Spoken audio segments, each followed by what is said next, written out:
Hey everyone, welcome back to the library. It's time for another Tabletop Tuesday, and this week we're continuing a series on how we got some of our favorite games.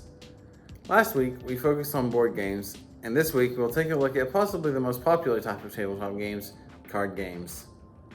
Even people who have never touched a Magic deck have likely picked up a deck of playing cards for a game of solitaire or goldfish. So where did they come from, and just how far back can we trace them? Let's find out. The earliest documented playing cards are from 10th century China. They were made of paper in the shape of tiles like dominoes and had coins drawn on them. Sadly, the rules associated with them are lost to time. It's possible though that these cards eventually developed into Mahjong, an incredibly popular tile game still widely played today all over the world. The oldest cards that resemble what we might think of today as a deck of playing cards are from 13th century Europe.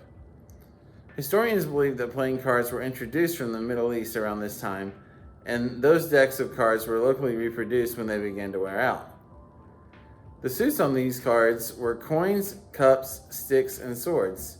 Some even used scepters and batons.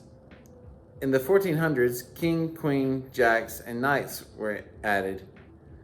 Special cards like the Fool were added, and at one point in history, a deck might have had as many as 100 cards in it.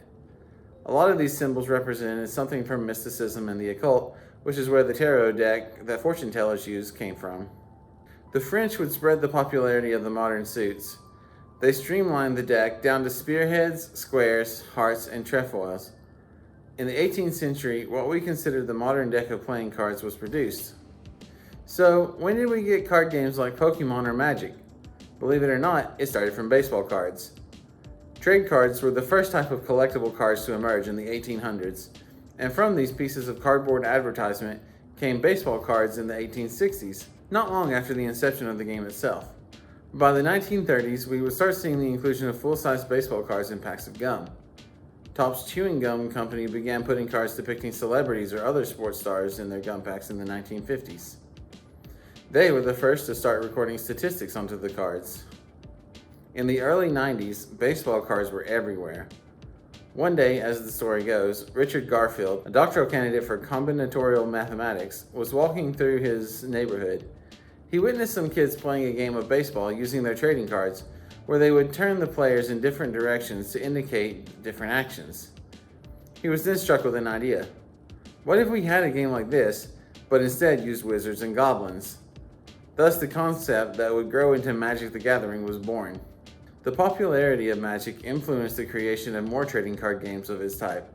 The Pokemon TCG was first created in 1996, 3 years after Magic. This highly collectible card game helped fuel the Pokemon phenomenon globally. Yu-Gi-Oh! Is widely considered the third of the top 3 trading card games of all time, alongside Magic and Pokemon. It also got its start around the same time as Pokemon. The future is bright for trading card games, with some, like Magic Arena, stepping into the digital world. Demand continues to grow for these craveable pieces of cardboard as more and more people turn to card games as a way to play with friends and family in person, and even across the internet. So that's just a brief look at the history of card games and how we got our modern games. Next week, we'll discuss the origins of the third major type of tabletop game. We're going to tackle role-playing games and war games at the same time, as you'll see that their history really is inseparable. Well, that's all for today. Thanks for watching, everyone. Good gaming, and we'll see you next time.